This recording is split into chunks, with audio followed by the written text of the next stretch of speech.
stools themselves, they're see-through, but they have a little value. And we made our shadows solids because they're part of the focus. It gives them a little bit more depth. So I'm going to go dark to light this way so that that dark stands out.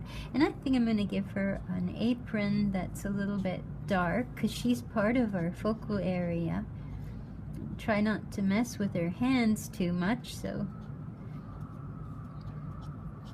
And that'll help her to attach to the island at the bottom here, not make her too important. So now we have it set up. I'm going to put my light fixture in, and it's in the foreground, so remember that any value that it has, this being half a sphere, you're going to see the darker parts of it over on the side here, and the center is going to be the lightest. This part as well is going to have value, but it's going out of our picture, so we don't want to put too much emphasis there. Now, inside the light itself, it's going to have an indication that this goes up and goes around, so you're going to have to put a little something in there too, even though it's lit up. The tray on the table here, it might make a nice dark. That might cause the table to be a focus.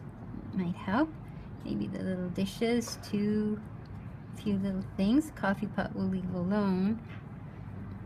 And the fruit, we can put some things on that. Her bread. We have. Now this area still isn't quite enough of a focus, so I think we have to go a little darker in some of our darker areas. This is just the 5 still, but I think that might help to set that up a little bit. I'm going to go a little darker here. That might help to set this up.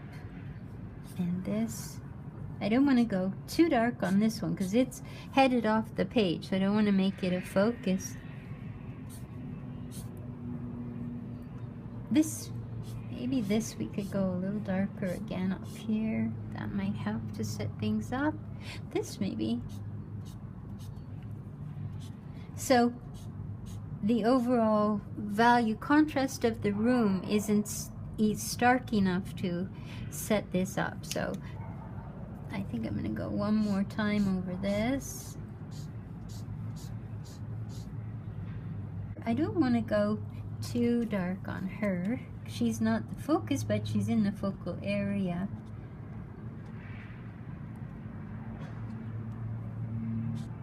That'll help. So your second layer, every layer, it gets a little bit darker. This is a good time to have a look at your floor plan because we're going to need to render that too.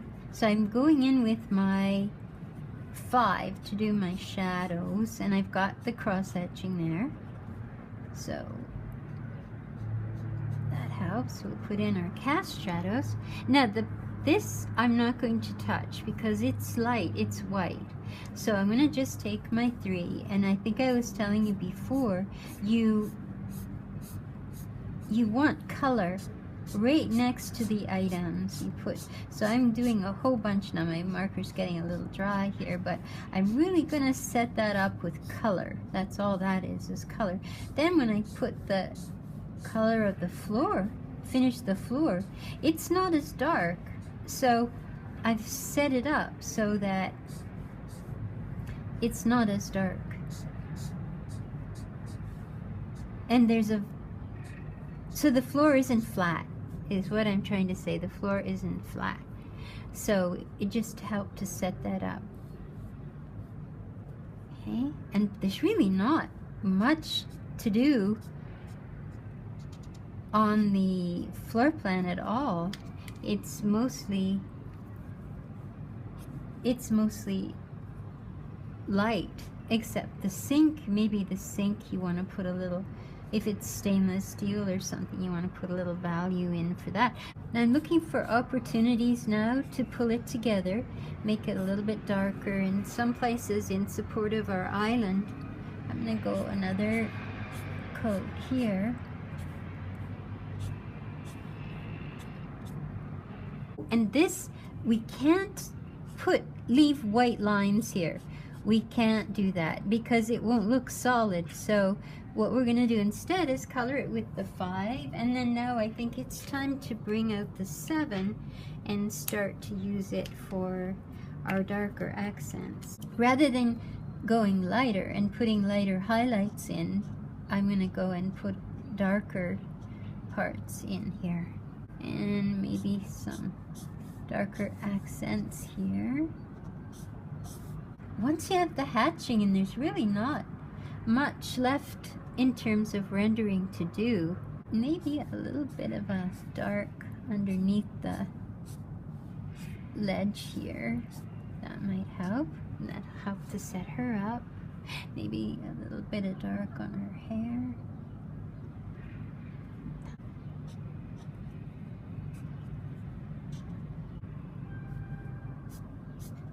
Some more accents here. And then we'll go back with our white pencil and pull out some important things.